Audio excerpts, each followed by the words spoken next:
Hello everyone. Hello. I'm Toni. And I'm Tali. And we are the Lazy Book Lovers. This is a podcast about reading. Wait. What? It is about reading.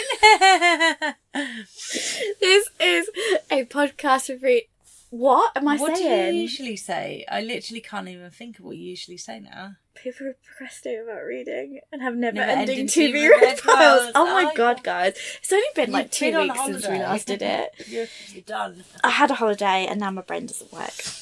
So, because of my holiday, we have got a 2-part reading update for you, basically. Yeah. We were making our way through the TBRs and not procrastinating. Making our way downtown. So, we're doing a 2-part reading update so that we can really talk about books. It would be like roughly 4 books an episode that we'll talk about. So, yeah. Each. And you can see in the description what we're talking about. So if you're like, I'm not interested in that, look at the description for the next one. Join us with what you want to talk about. Yeah. Yeah, and spoiler free as well. I just want to do a shout out. We have an indie episode coming up soon. So if you are an indie author or someone who reads indie books and there's a book that you think we should share on the podcast, please let us know on any of our socials or go to our website, which is LazyBookLovers podcast.wordpress.com. Oh, we've just forgotten how to do our jobs completely today. And share them with me so that I can add them to list. Thank you. Yeah. Are you going first or am I? You can go first. I'm excited about your books. So, my start. Toni took a great stack on holiday with her. Well, also, this is a listen before I went on holiday because I was leading up to holiday. And the reason I took the holidays, I've been feeling kind of burnt out because of everything that's gone on in life lately. And I was like, I just could not crack the burnt out feeling. Like every time I fixed it, I'd have a busy couple of days and I'm like back to ground zero. So I was like, okay, I need a full reset. So I did a little self-indulgent holiday. But I needed something super like pointless and silly to listen to in the car.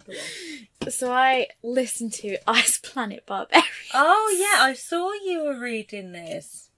Book 1. So what's it on? Is it on Everand? Yeah. All of them are. All of them? I'm going to keep listening just because it was just such low stakes in terms of how much I cared about the books. Yeah. But fun listening. If you can hear the wind or rain, it's just really beautiful aesthetics. So yeah, it's just nice. It's just the ambience. ASMR and not the having wind the window chimes. Open because we are professional podcasters. Oh my god, I just opened up Everand and typed into the search bar Everand. They're only 5 hours each, the audio. So you'll ones. power through these if you did it on 2 speed. I could do one a day. Yeah. Oh wow. So for those of you who aren't on the Book Talk YouTube, Instagram sphere of books, this is a series of books that went really viral, like probably a year or 2 ago. Like I'm very late to the hype, but I've always wanted to know what they were about. They are about as high class as the title indicates. But let me read the description and then I'll go into my thoughts on it. Okay.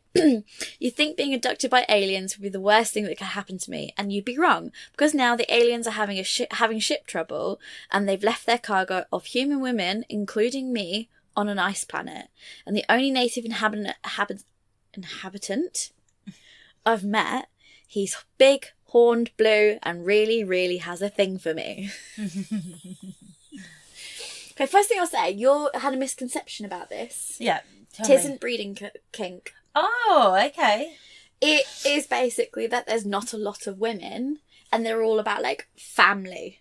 Oh. So basically there's just not a lot of kids because there's not enough women. Okay. And they can only get their person pregnant if they are their mate.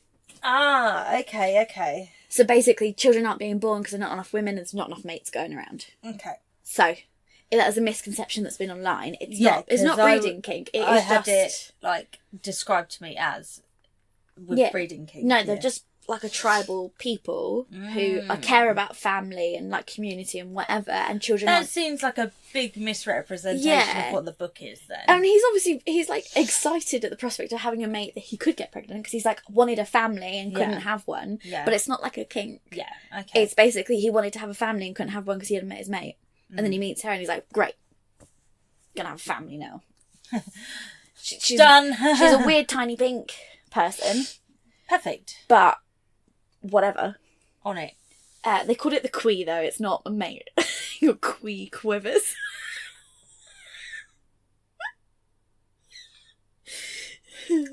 That is hilarious. Especially, I guess, if you're listening to it in audio, because you're literally hearing someone say that. Quee quivering. Because you get, it's multiple POV, by the way. Imagine being like the narrator on something like this. This is a male narrator saying, my Quee quivers in my chest. Like going home and telling your partner about it. The only thing I will say is that I have heard nowhere online as a complaint. In the first few minutes of this book, which I was not prepared for, where she's abducted by the aliens that take her first, and they're on the ship before they get left on the ice planet, there is a fairly graphic description of women being raped. Oh, I've never heard I've that seen said online. content warnings for that. Yeah. It's not, we're not describing the act too graphically, but it is a topic for quite a long time in the first hour. Yeah, because I've seen people who talk about their reviews and are saying like, you know, after she's gone through all that on the ship, these ice giants seem amazing or whatever. Yeah, so like the main character isn't raped or attacked. She's just kidnapped. But so like the women, when they're rescued by the aliens. So the kind of plot is they all get dumped on this ice planet. She's the only one kind of brave enough and not hurt enough to go and look for help. So she like bundles up in like whatever warm stuff they've got, goes out looking for help or at least food, comes across this alien dude and he's immediately like, okay, you're mine. And she's like, okay, I'm going to play along with this because I've got like 12 other girls that I need to rescue. So I'm going to go along with this. Also, he's being really nice to me, so... Yeah. Yeah. He does initially wake her up by sticking his tongue in places. That's how she wakes up. And she's just like, okay, this is weird. There's an alien guy, but also this was quite nice. So I'm just going to let it happen. So we're not consent king right now. No, there's lines are blurred a bit there. She does wake up and then in her narration actively decide, yeah, I'm going to keep going along with this. So that's where we're skating some tricky lines. So anyway... He's trying to take her back to his people to keep her safe, and she's like, no, we need to go this way, but obviously they don't speak the same language. Luckily on their journeys they go to the Elder Cave, where she's like, those sparkly lights in the ice that you're saying are stars and of your elders, it's definitely a spaceship, dude. So then they go into this spaceship, and conveniently this spaceship offers a beam translation thing into your brain. Good. And then they can finally speak. And he's like, you need a queen in order to survive. And she's like, what the fuck's a queen? Yeah, and then she should. Luckily, the ship explains. Oh, well, that is quite helpful. Basically, his people, barbarian alien dude, were a different race of aliens that got stuck here. And in order to be able to survive the poisonous atmosphere of the planet, they got given this like amoeba thing that would transform their anatomy so they could survive the cold temperatures and stuff, which is the Quee that he keeps referring to. Okay. She's like, now locally referred to by the natives as the Quee. And she's like, basically, in order to survive, you will need to do the same thing. You've got 10 days on this planet before you will die. Of them. Sorry, yeah. I just wanted to see how many there were. She's like, you've got 10 days on this planet before you will die if you don't take on board the amoeba too. And now you can get it from like animals on the planet. So that's how they've kept it going. It's like a ritual when a baby's like 3 days old, they give it a bit of meat from one of these animals with the Quee. So, are they just cold all the time? No, the Quee makes them not feel it. Okay, so is she cold? She's cold. Well, then that doesn't sound fun. Well, yeah, until she takes on the Quee. Oh, of course, yeah. But until then, they're like, oh, these fragile, tiny pink people, they like cut them like animal skins to use as coats and stuff. And then, so she goes back to his village, explains what's going on, and they're like, there's like 6 women. It like that we have to rescue? And she's like, yeah. And they're all like really excited, like, yay, more women. We can finally have families. All these dudes are in like their 30s and like want families. And they're like, there's not enough women. So they're like, okay, we'll rescue the women. She's like, okay. She's like, and her dude's the tribal leader. So she's like, can you make a rule that they're not allowed to like make them have babies without their consent? And he was like, well, yeah, that's a given. But is it though? He's like, I mean, I'm from Earth where like, the Queen makes us want to protect you. We wouldn't hurt you like that. So if you don't want to mate, then we'll like respect it. Okay. This is really cute fan fiction, isn't it? It's not fan fiction, but you know, like. So then they go and like they purr in their chests when they feel the Queen. It's the Queen vibrating. When they see their mate. Like and when they're rescuing the other women, someone keeps vibrating. She's like, who is that? And like no one will own up to it because they don't want to get told off by her. Does she know what it means? Yeah, because her guy purrs. So she's like, also, I lied to you. There are 6 more women in stasis. And they're like, we get 12 women. And at that point, their choice is wait for their alien slave masters to come back for them and take their chances wherever they're being taken to, like cattle. Yeah. Or assimilate with these people. With the quivers. Yeah. So, like, live with the tribal men. And one of the women is like, my choice against being like a weird slave or being treated like a princess for the rest of my life. Yeah. Because like the women are revered because they're rare. Yeah. And then especially if you're a mate. I mean, I know what I would do. She's like, we can't get home. Yeah. So I'm the timbers. I know what I'm going to pick. Yeah. Even all the women they wake up from like the biofreeze are like, well, there's no choice, really. Like, stop being silly. So it ends on all of them choosing one way or the other. So does the series, it follows all the different couples, I'm guessing? I don't really know. Okay. She does get pregnant because she's like... In the first book? Yeah. Already? Whoa. I don't think that's a spoiler. I don't. No, do you care enough about this? Like, why aren't you milking it? You got 19 books. Well, why is she getting pregnant in so book basically, one? she just thinks like, well, he's another species. I can't get pregnant. I'm just gonna go along with this because like this is fun. Oh. And so she's just like not even thinking about protection because she's like, well, he's another species. What are the chances? And then when they can finally speak to each other, he's like, oh, like I would only feel the queen for you if you were able to bear my children. That's how it works. We were compatible. And she's like, shit. And then she does some period math and she's like, you fucker. Period math, like girl math. And then she's just like, I think I'm alright with it actually. She gets on board with it very quickly. I mean, giving birth is not for the faint-hearted. Apparently she's just like, you know what? Why not? There's no hospitals here. There's no medical science. Yep. Yeah, this is a perfect place to give birth to a half-alien creature. Once they take on the queen... I'm loving this book. She's fast healing.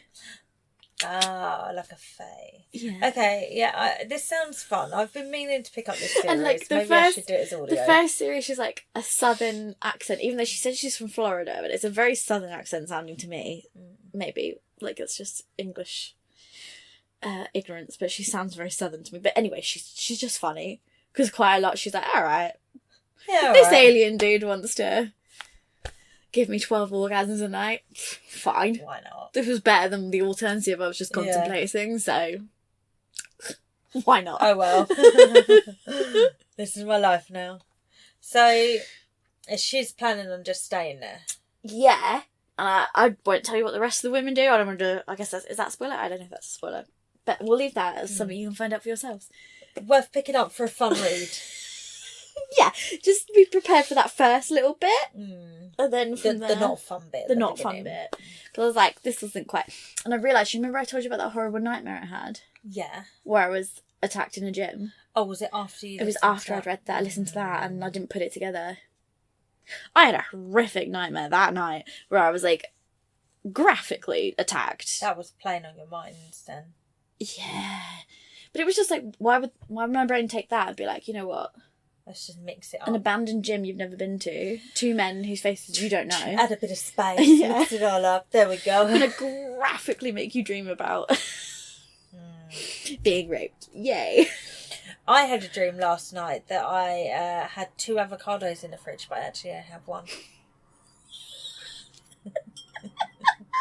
So Even stress dreams about avocados. I went and checked this morning and there is only 1 there. Oh, that made me cough. Oh, I was hoping there'd be 2 there. My dream told me there was 2. It's totally not like some sort of metaphor for me being all broody or anything. Oh my god, but you've got 2 avocados. Yeah. Did you want a 3rd avocado? Where would you put it? Yeah. I've now been looking at dogs. Where would you put a dog in your house? Exactly. Someone needs to stop me. My hormones are going crazy at the moment. My other half was literally like, but baby girl is too precious to be a middle child. And I was like, I know. You can't middle her. No. She's so youngest sibling. Yeah, vibes. she's so coded that way. Yeah. But my womb. But also, where would you put it? I know, I don't even have anywhere to put the other 2. You were miserable also the entire last pregnancy. I know, I don't want to ever You never be hit a pregnant. good level of like that middle bit where it's like kind of okay. You No. never got that this time. No, the idea of ever being pregnant again makes me want to throw up and punch myself. But the idea of giving birth and having a baby, I like the idea of that. I like the birth bit. Really? I really enjoyed giving birth to a little girl. That's number 2. Yeah, little boy, the birth bit turned into a bit of a surgery, so it wasn't quite enjoyable. Not quite the same No. vibes. It turned into like a sunroof thing, but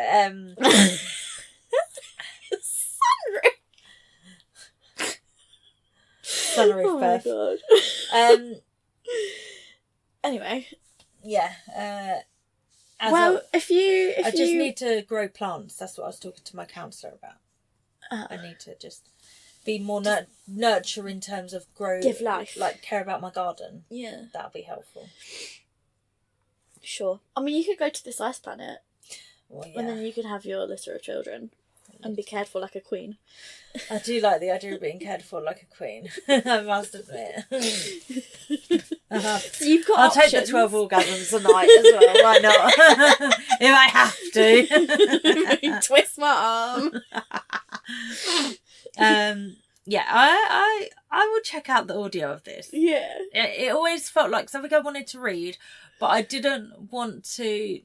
I don't know how to phrase this, but I didn't want to like justify reading it as a book. I don't know, just like I mean, this was not. Don't read this when you're being serious. yeah. I was like, This is for silly, goofy fun times. I will read this and be annoyed that this is time I could have spent reading something else. I don't know, Yeah. but an audio I can do. Yeah, that's what I mean. Like when I was like my commute to work, it's perfect. Yeah. 'Cause that's dead time anyway. That's So time you could just chuckle in the car as you go.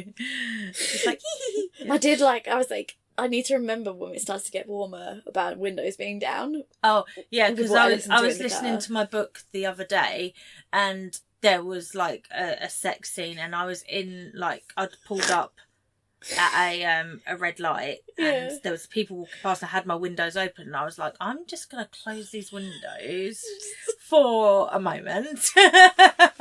My new car, the windows up and down things are in the centre console bit. Oh, that's very annoying. So my instinct is usually like straight to the door, Yeah. and that does nothing. No. That actually changes my wing mirrors. No. You're just. And I'm just all there. you're doing is drawing attention to yourself. And your Yeah, sex because I'm like book. clawing Yeah. back. No one listen! Did I talk about Vera Wong's Unsolicited Advice for Murderers last time? I feel like you've read it before, and that's when we've heard it. Okay. Oh no, we've done it in Reckless. Neither of us have ever actually read it. Okay. Oh, you weren't I gonna remember talk about now. this. You finally read it. I did. Yay. By Jessie Q. Sutano. Is this a series? I think this is standalone actually, but her other books are all series. Yeah, so this is like a cozy mystery. Yeah, we're going to go with that, cozy mystery. So Vera Wong is a little old lady, little old dear, and she runs a tea shop. It's not doing great financially, and her like arch nemesis has a tea shop opposite. And no, well, it was a tea shop. Then she changed it to like a bakery, but she calls it like a patisserie. And Vera Wong gets really annoyed that everyone refers to it as a French bakery. She's like, it's not French.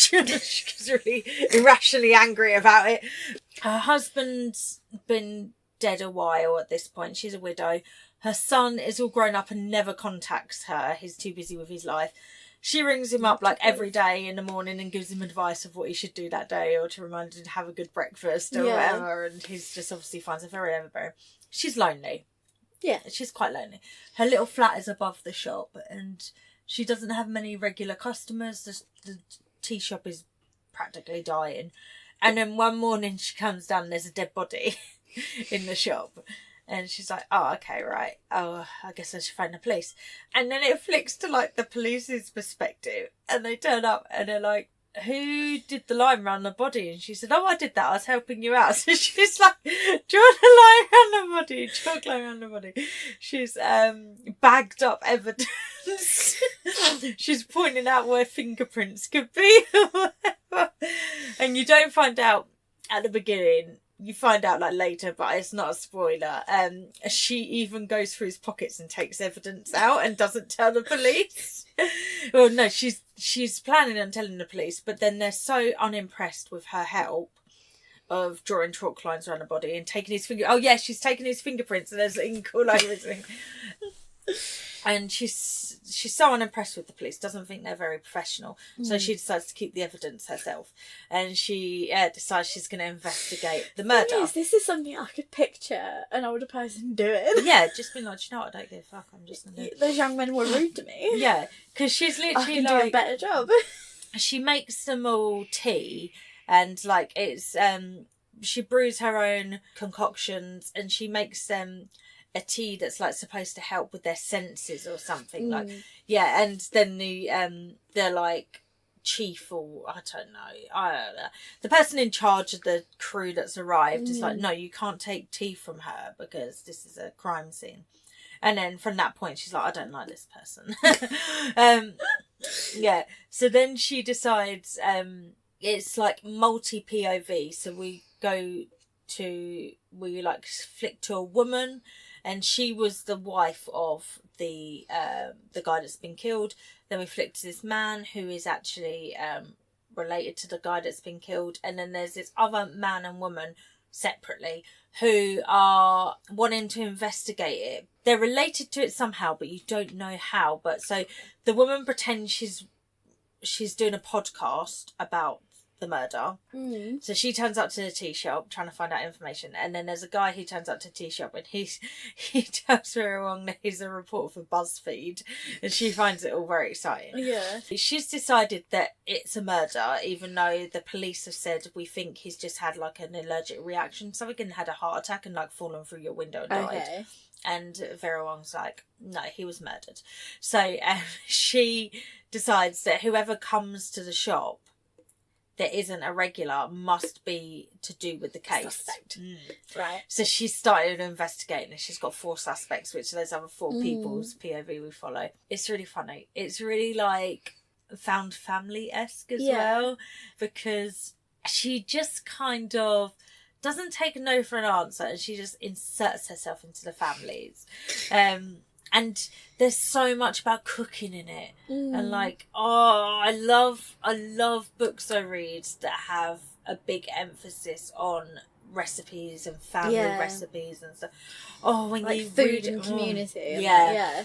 So like the wife, or the widow now, I guess, and she's got a little girl. Vera Wong just goes around there and invites all her other suspects to the wife's house, and she just bustles her way in. The wife's like, who is this person? And she's like, oh, your husband died at my tea shop, let me in. And she just bustles herself.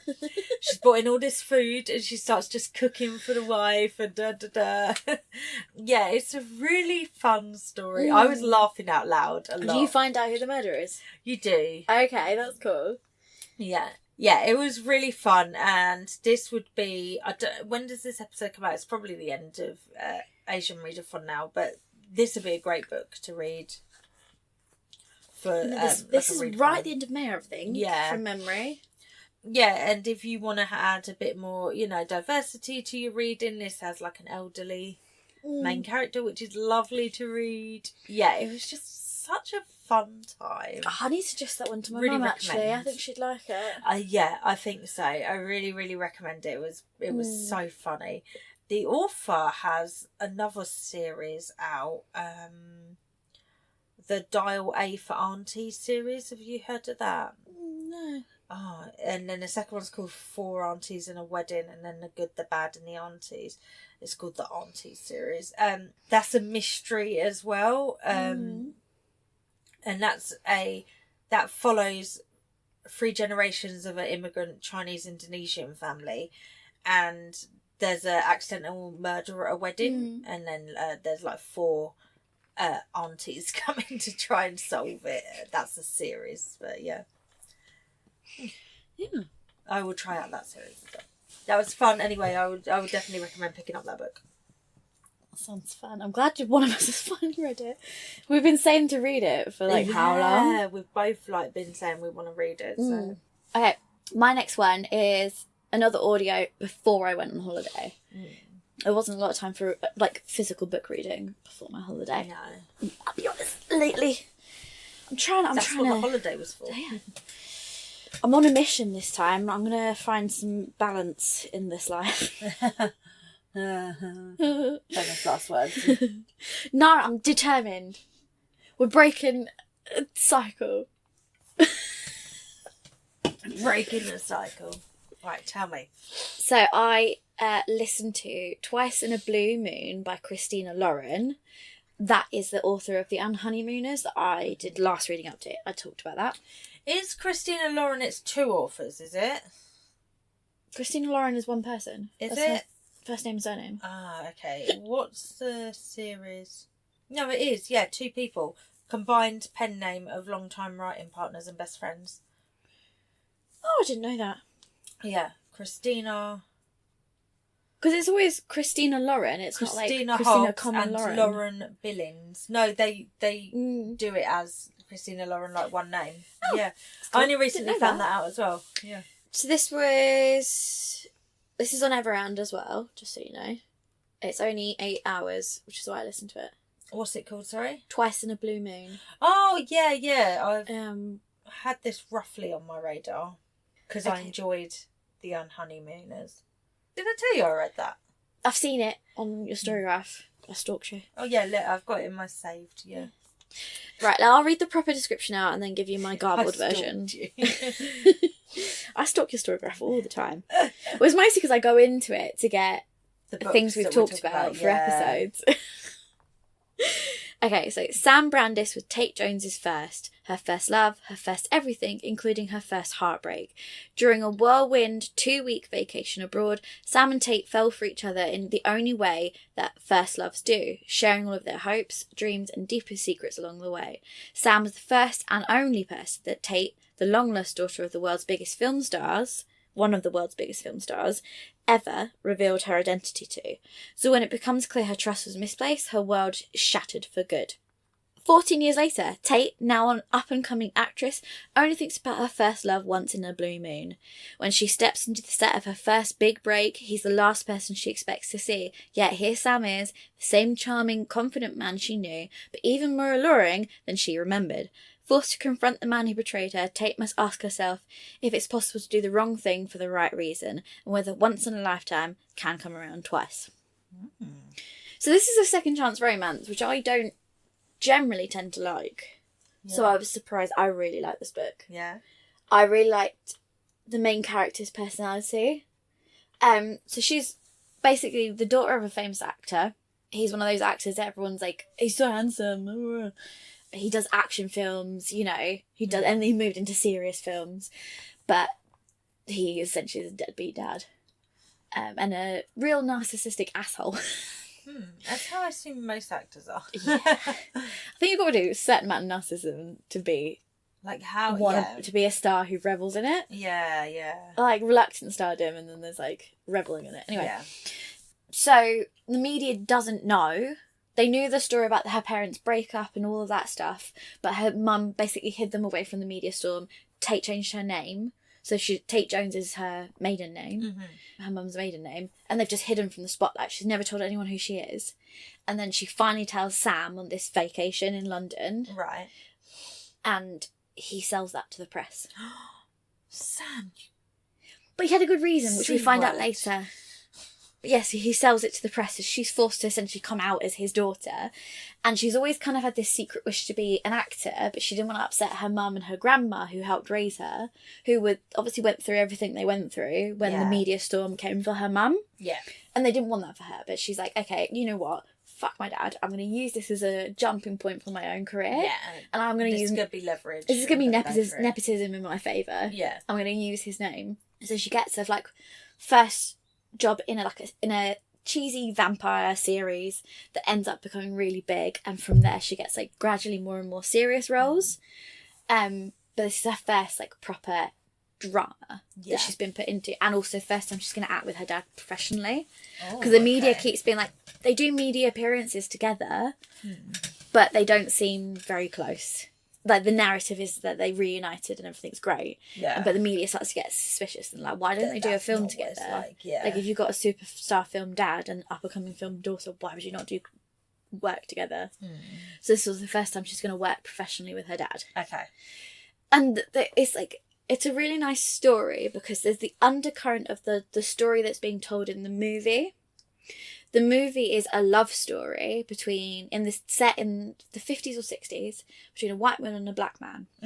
She's already had one child by a man who she married then that abandoned her. Right. In real life, because this is based on real people, but in the films that didn't happen. She's just like been jilted kind of, and she's taking care of her elderly dementia father, which is Tate's father in the dad in the actor dad. She's taking care of her elderly father, and she's running this farm by herself, and she's very much like, I don't need no man.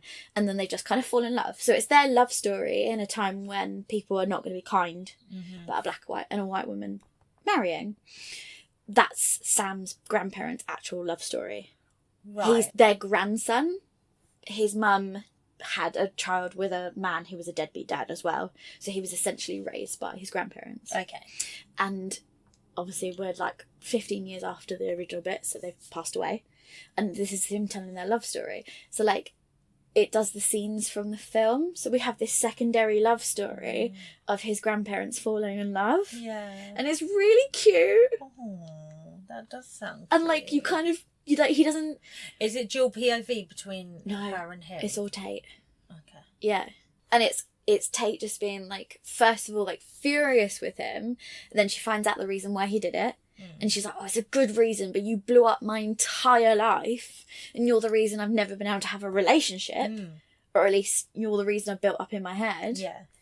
And he's like, oh, I really thought you were like, okay, because you're this big film star. And like, thought it didn't matter. Like she controlled the narrative. So in the media, what they told the media was that she released the story to the Guardian, anonymously in order to like jumpstart like her public life. So she like controlled the narrative, and the narrative's been very controlled. So I don't want to spoil the end, but her dad's a dick. Yeah, and he does something that kind of basically will make the paparazzi pay attention to him again. Oh. But also throws her under the bus. And she doesn't know if this time it was Sam again. Oh. So like they've reunited. They've said we're going to make a real go of it. That's not a spoiler. It's a romance. Like, you know, it's what's going to happen. Like, there's that discourse at the moment, isn't there? Because someone said you can't call your book a romance unless there's happily ever after. Like, that's literally what a romance is. And I was like, well, yeah, I guess people who pick up romances expect it to have happily ever after. Yeah. She's like, oh, I don't know if this was Sam or not. And that's our third act miscommunication, really. It's they're hiding from the media shitstorm. Yeah. And that's why they're not communicating. It's not because, like, stupid adults who don't have a conversation. It's because they can't have a conversation. Yeah, they literally cannot. I really liked it. I really liked the backdrop of, like, the film, and the movie stuff felt quite, like, well researched as well, like, describing the filming process and stuff.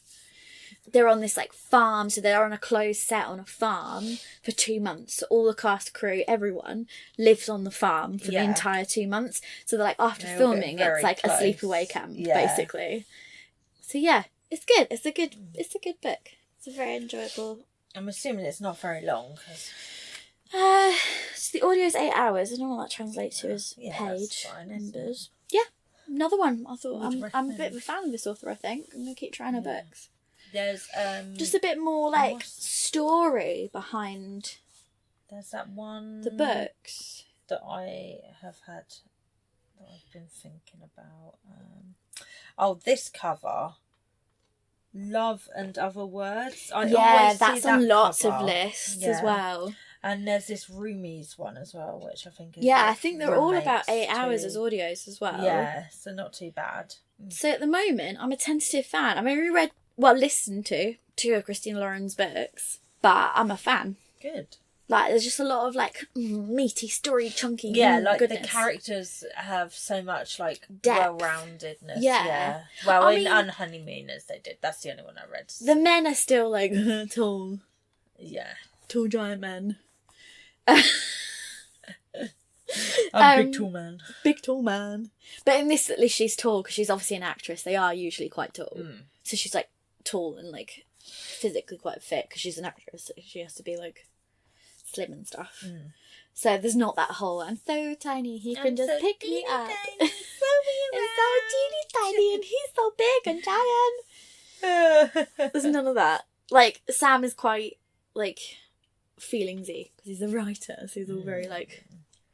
in my feels. Yeah.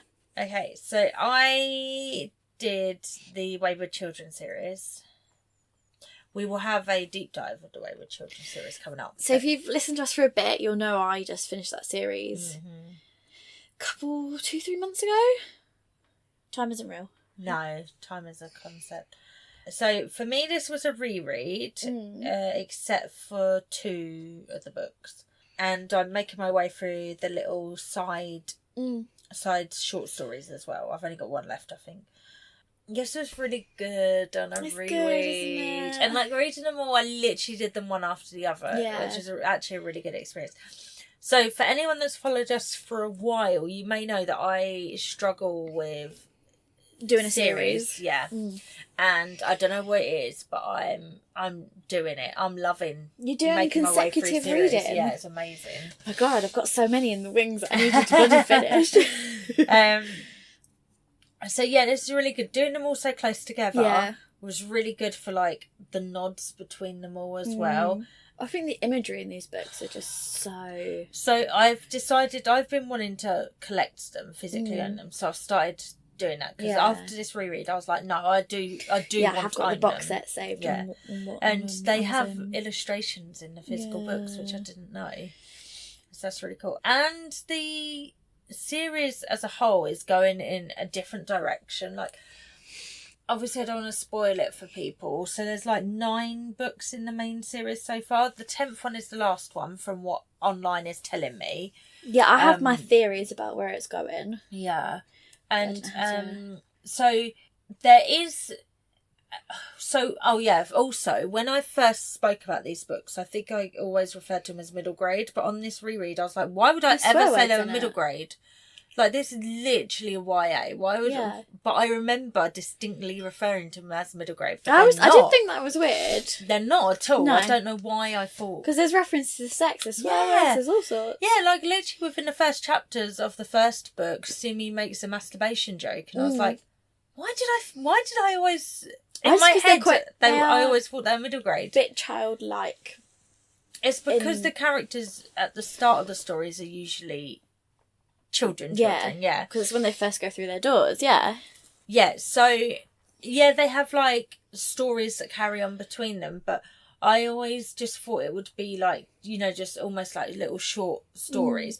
But no, there's like a overarching narrative. Yeah, and it's coming to a big head now. So the 10th book is going to be like the big climax of it all. Those who haven't listened to previous episodes, I can summarise this series up quite quickly. It's basically, there are magical doors that children go through when they need something, when a need in their life is not being met.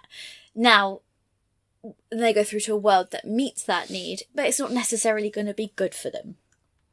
Like, one of them goes into quite a dark world, but they are quite a dark person, and it fulfills a certain need, and you have to be sure in order to stay. If you're not sure, the door spit you back out at some point. The core concept of this is a school where those kids go to kind of cope with coming back to real life, and a lot of them are just waiting to go back. Like, they're waiting until they feel sure, so that the door reappears. And if you're not sure, you kind of just have to learn to live with it and go on with your life. And they tend to be small children when they find the doors for the first time, when they first go into these worlds. And yeah, that's why, like, what a child thinks they need is not necessarily gonna be right or good for them. Yeah, like, but some of them thrive in their door worlds. When I was reading Antsy's first one, was it Parts Half Known? Lost in the Moment and Found. Oh, right. So she's like 6 when she first goes through, which is the age of my son, and I was just looking at him like, the decisions he would make at this age of what he thinks he needs is not what I would say he needs. Because, like, the narrative until she finds her door is all about all the things she lost, and it's a catalogue of, like, I lost this and I lost breaks my heart. Yeah.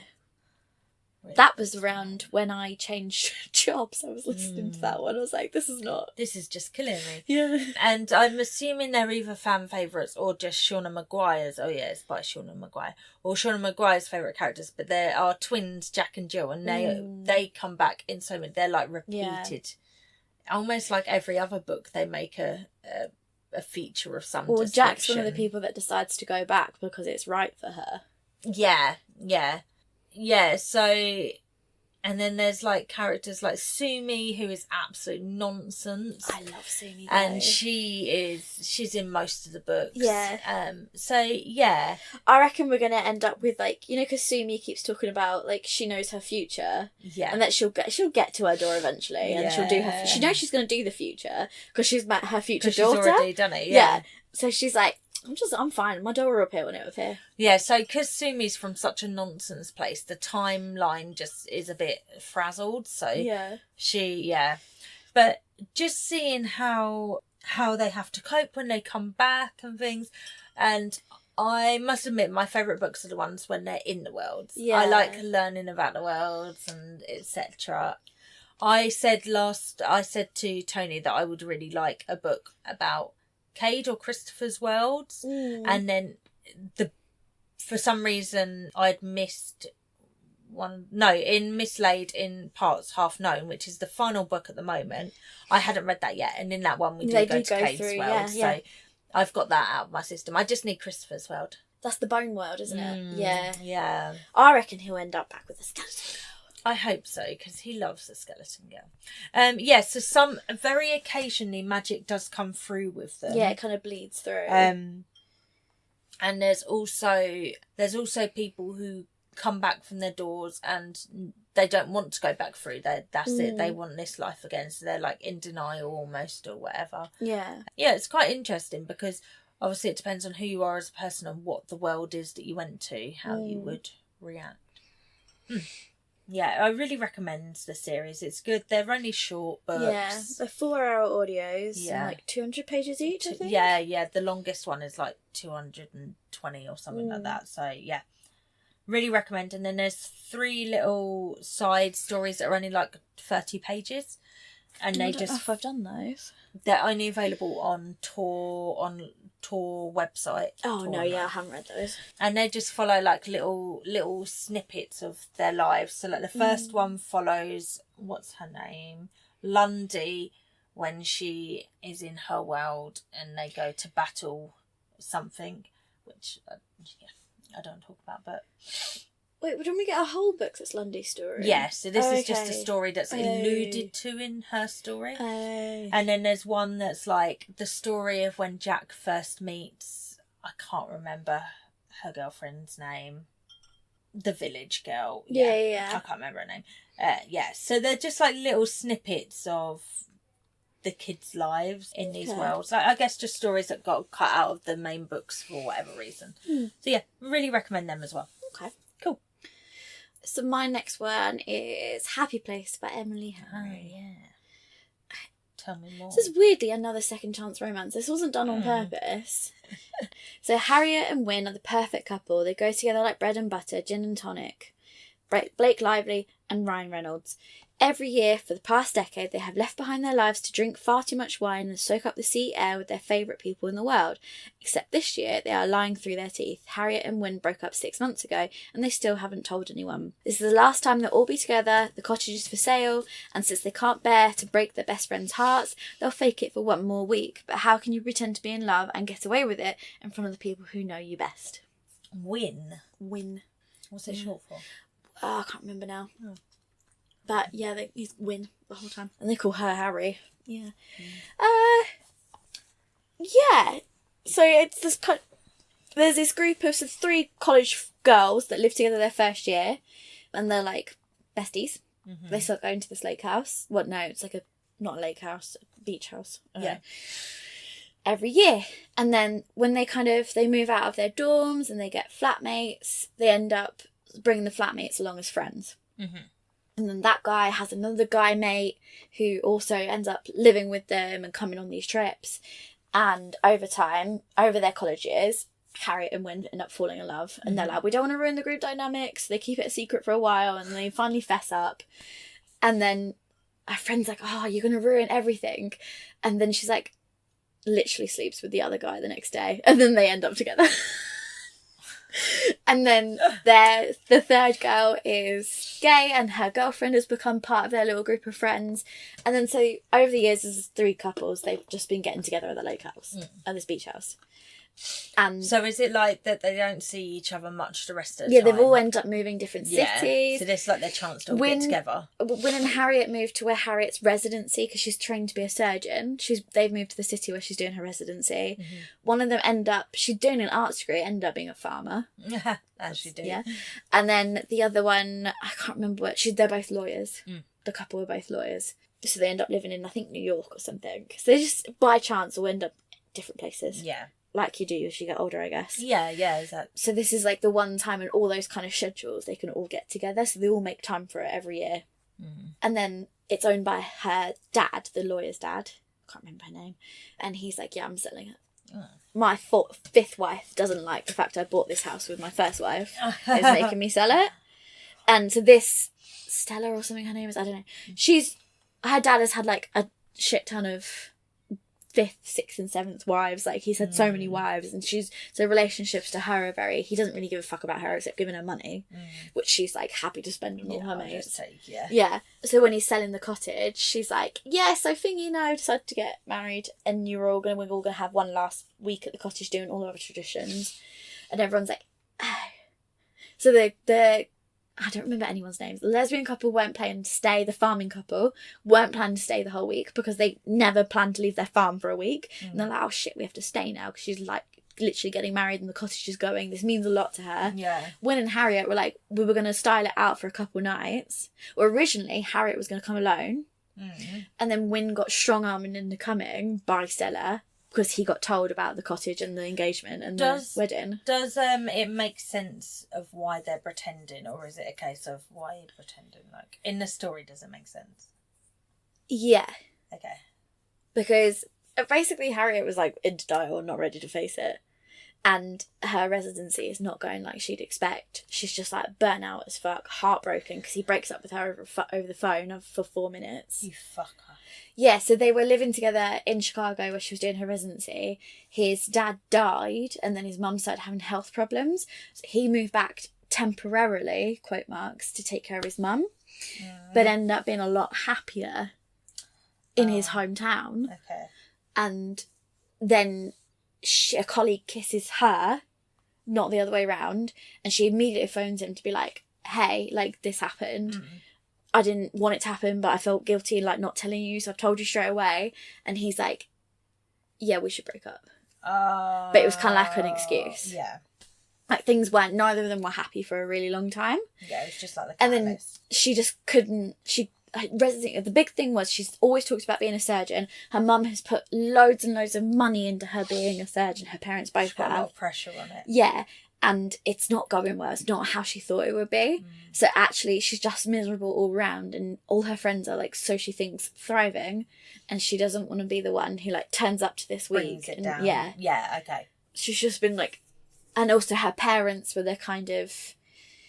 They were both working class, worked really hard to give their daughters everything they did. Her big sister was the problem child, and she's just always been, like, the good child. Yeah, like the easy child. The expectations. Yeah. So she's very much a people pleaser and very much doesn't, like, express her emotions ever. And so it's just, like, their friend trying to force this, like, really special, like, memories-filled, nostalgic week, and not one person is feeling it. And her friend just getting more and more gradually crosser and more upset until it kind of comes out that she knew about the breakup, that she'd figured it out, and, like, was trying to get them back together. Oh, no! And, like, there's a big blow-up. So the miscommunication isn't between them. It's with their friends. The heart, it's all about found family and this friendships, and, like, it's, like... which is very much like the phase of life I'm in, where your friendships move from, like, how they were in their 20s to how they need to change as people's lives change, as people get married, as people have kids. Your relationships have to change. And it's like, it was like, a lot of it was also the grief of letting that go. Yeah. Like, letting your 20s go and, like, accepting your relationships have to change with you. Yeah. But it doesn't mean they're done. No.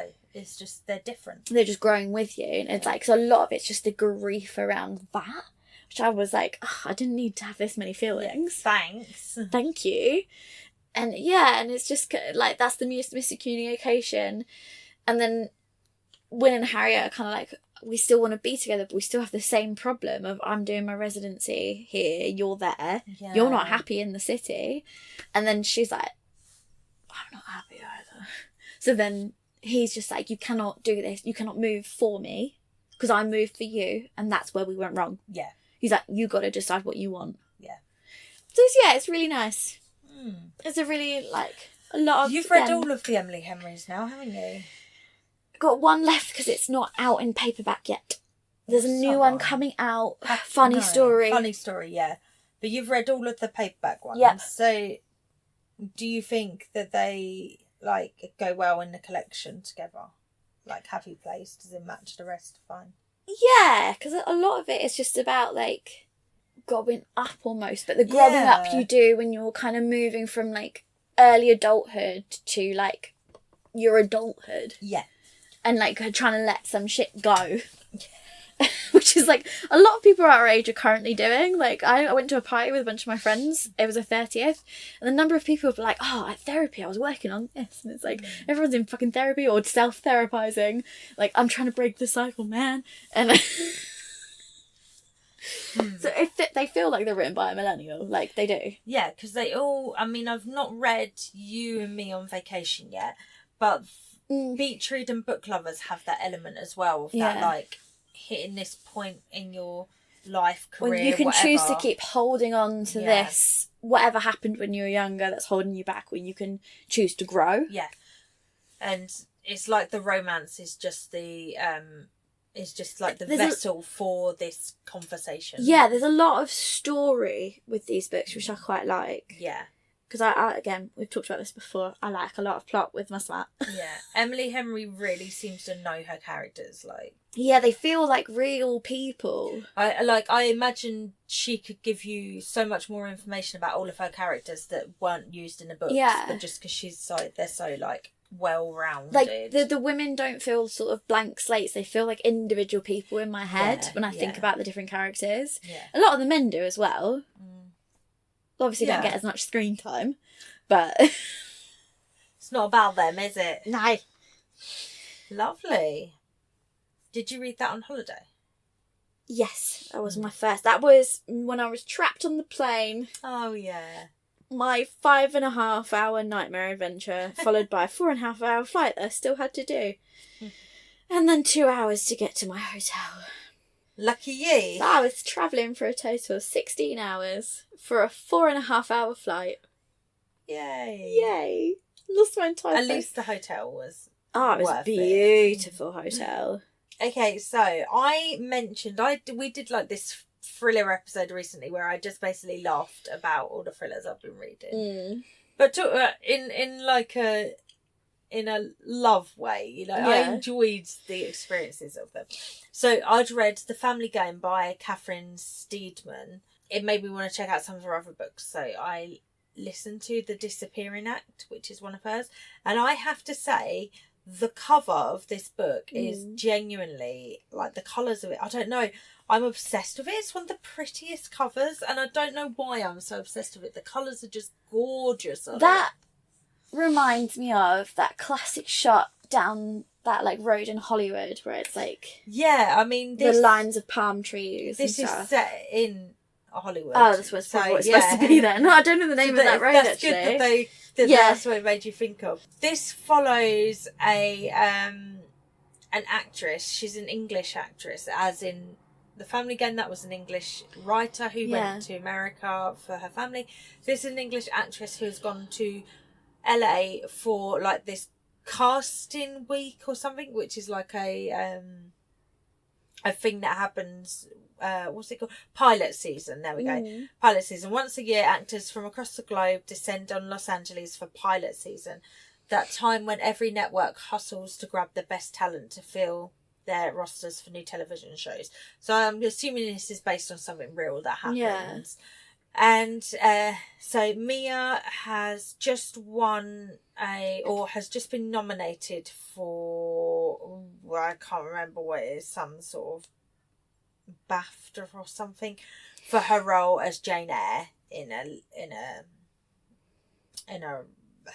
her most recent role that she did as Jane Eyre. And then her boyfriend, her boyfriend, who is also an actor, so they met when they were both like, you know, trying to become actors. She had a big break in Jane Eyre. He's not really had a big break yet. And it was expected that he would be the one that would do well and not her. Oh. And while she's doing this Jane Eyre, she goes for a meeting with her agents, talk to her about what pilots she should go for in this LA whatever. And then her agent's like,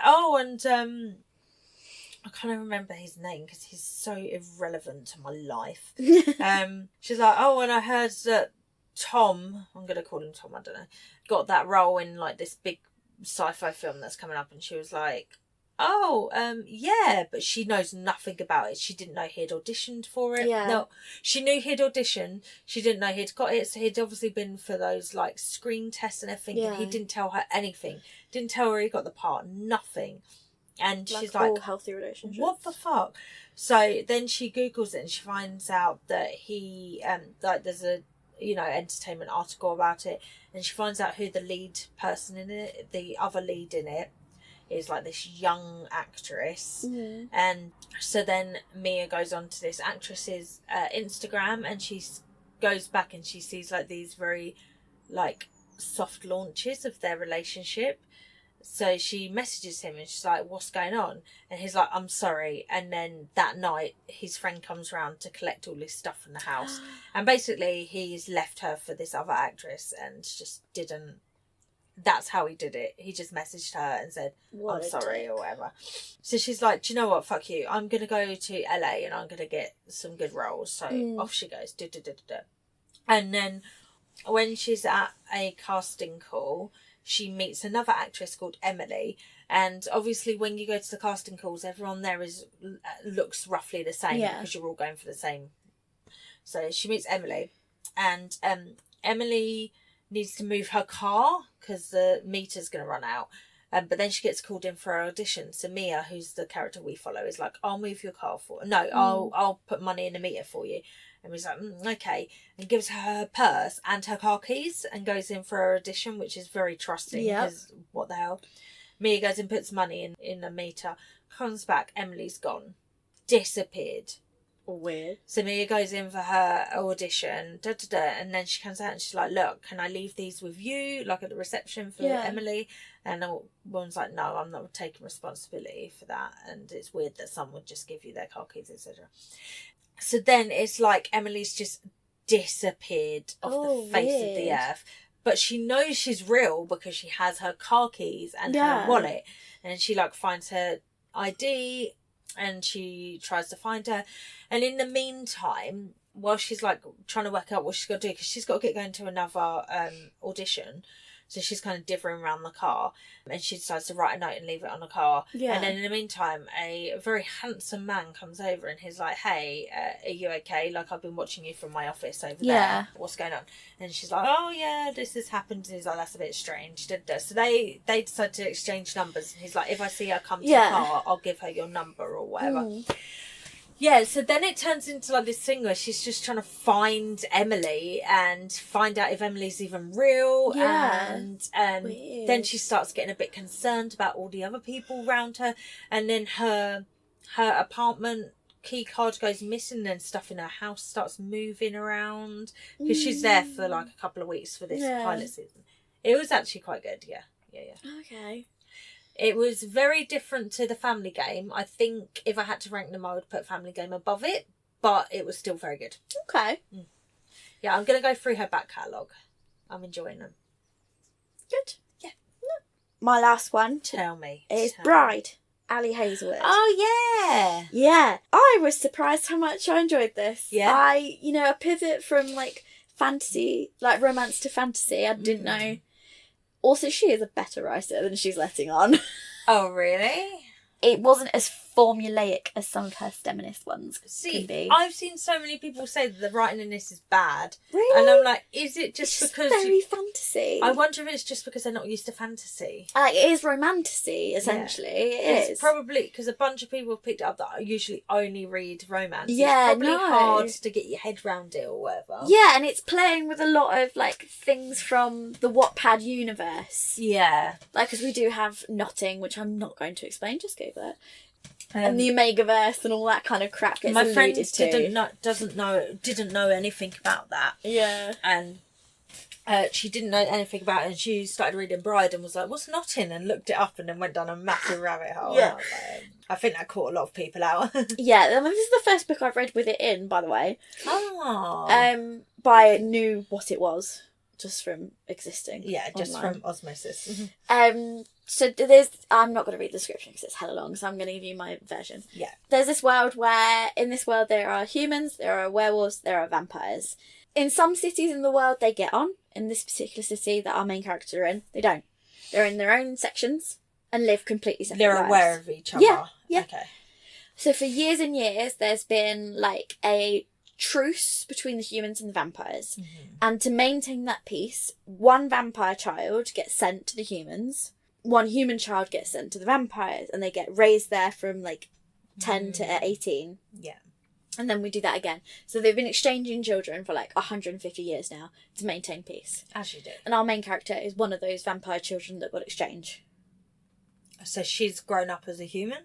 No, she knew she was a vampire. Oh, okay. But she grew up in a human world. Yeah. Yeah, okay. Yeah, and always been obviously hated for being a vampire. Yeah. But then she went back to the vampires. The vampires were like, traitor, you're human. Yeah. And she's like not been raised, being taught anything about how to be a vampire Right. also. So she... I did not know there was vampires in this. Yeah. That's cool. So during her time with the humans, she had a human foster sister. So basically keep her calm. So she had a little buddy. So they fostered a child just for her. But they end up being like friends, and she agrees to split all the money that she gets. Like once her time as a collateral is called and is done. So her and her foster sister get like a flat together, and she ends up basically assimilating into the human world, pretending to be a human, but she can't go out in the daytime. Oh. It hurts them. It doesn't like turn them into flames, but it does hurt them. But she manages to get jobs, and she sort of lives a semi-human life. Yeah. No, can you tell by looking at her that she's a vampire? No, they maybe have a bit more like ethereal beauty, but beyond that, because she shaves down her fangs. Oh. So beyond that, people can't tell. Oh, okay, cool. It's only her foster sister who knows. And then her foster sister goes missing. And just nothing. They end up, because once they've gotten older, they have separate apartments. Yeah. A foster sister goes missing, and all she finds is like a crumpled up bit of her planner that has a name written in it. So she's like in the middle of trying to figure that out. Yeah. When her dad, who's the head of the Vampiric Council, calls her in for a meeting, and she gets marched by soldiers like to her dad, and he's like, so basically there's been a new human president who is refusing to keep up the collateral exchange and wants to renegotiate an alliance, but they've also apparently been talking to the wolves. So we're going to get out ahead of this, and we're going to make an alliance of our own with the wolves against the humans. Okay. And he's like, we're going to do that with a marriage. And she's like, cool story. Why am I here? Why am I here? I already did this once. I've been collateral once. I already did the Hunger Games. Did the my rule time. was... Did my time, do it once. I never went back in. And he's like, well, I'm the big powerful vampire man. You're going to do it. And she's like, no. And then he tells her the name of the person. And it's the same name that was written on her friend's planner. Oh. So she's like, oh, fuck, I'm that. I have to do it. She only has to be married to him for a year. So she's like, oh, fuck, I'll just do it then. Like, I've done this before. Fine. I'll do this to find my sister. Yeah. And then she goes, and like the werewolves and the vampires just know nothing about each other. They've lived such separate lives. And so the humans also know nothing about them. They're just totally separate. Yeah. And at her wedding, he's like, why do you smell like that? And then she just assumes from then on that she stinks because she's a vampire. Aww. And she overhears someone talking about his mate being somewhere else. And she's like, well, it doesn't matter because like this is just a political marriage, so I can find my friend. Whatever, he's got a mate somewhere. Don't care, I'm only here for a year anyway. Yeah. And then she's with the werewolves, and like she sees the werewolves like with their community and stuff. The werewolf she marries has a little sister who like gives no fucks and decides to be her friend. And she's like, her narration's so funny because she's like, she made me smile, a little brat. Like, fuck her. And she's like, I don't want my hair braided by you. And then she's like, so an hour later my hair was a mass of braids. Of course. And like, it's all this kind of, so she gets this reluctant friendship with this little girl who's like, I don't care if you're a vampire, you're going to be my friend. And then that basically ends up making the other werewolves trust her. And then she gets this kind of community that she's never had before and stuff, and obviously catches feels for the werewolf man. And he's always weird around her and always like smelling the air, and she's like, I took 3 baths today, like how can I still smell? And she's like, sit downwind of me. So the whole time she's just like, I stink to you. And he's just like, he's suspicious of her motives because she's just too compliant, and he's like, are you just this doormat who's just been a collateral your whole life and you're fine with it? A stealth spy or something. Her spying isn't all that stealthy. She ends up getting caught, and he's like, fucking tell me what's going on. She's like, well, this is what's happened with my sister. And he's like, oh, you should have just said, oh yeah, I never met her, but we can help you with that. So then they start to help her look for her sister, basically, and we unravel a plot whilst they obviously fall in love. And not. Yeah. Strongly recommend Googling that if you don't know what it is. Oh yeah, because I'm not going to explain it to you. Not when my brother is our editor. Look up the Omega Death. Go to Wikipedia, there's a really good description of it. Oh, that sounds cute. It was a really fun book. Do you hope she'll write some more fantasy? Yeah, it was like better because her writing for the STEMist stuff, like I think she's a very clever writer in that she is writing to a formula because she's writing to a trope usually, and it's a formula. We have our third act miscommunication. Like she has her beats that she hits. Yeah.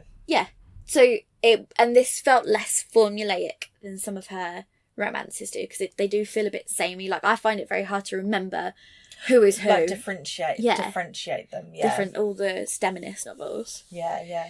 And I remember when you were reviewing them. I got it mixed up in an entire episode where I mixed them up. Yeah. So yeah, enjoyed this a lot. It was a really good book. Yeah. Like I would definitely read more fantasy by her. Yeah. I think this could be a series if she wanted it to be, but I don't think she's going to turn it into one. I wonder if this was just a one-off. Just to see, she just had this story and wanted to give it a try. Or... In the acknowledgement, she was like, "Thank you for letting me write the story of my heart" to her agent. So I also feel like she'd be able to convince people around her as well to let her do this. And maybe this was like a test the water kind of thing. Yeah. Because she's already made a name for herself with her STEMinist stuff. Yeah. So. I mean, this the main character in this is still like, she is a coder. So she's still got like a STEM... Is she teeny tiny? she is teeny tiny and the man is big. Big. So we Yeah. still have some Annie Big Hazelwood wolf. classics. Yeah, we've got her trademark. She's teeny tiny and he's big. Oh, that's so funny.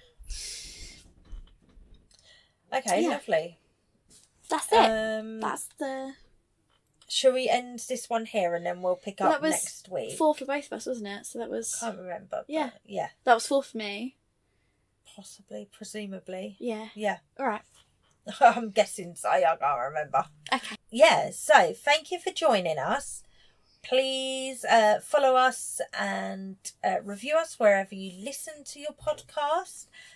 We also have our book club read going on for April, May and June. Yeah. Oh my God. So please go and join us on the Facebook group, on the Storygraph read along, or on our Discord to chat about that.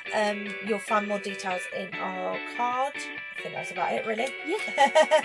We'll speak to you next week. Goodbye. Bye.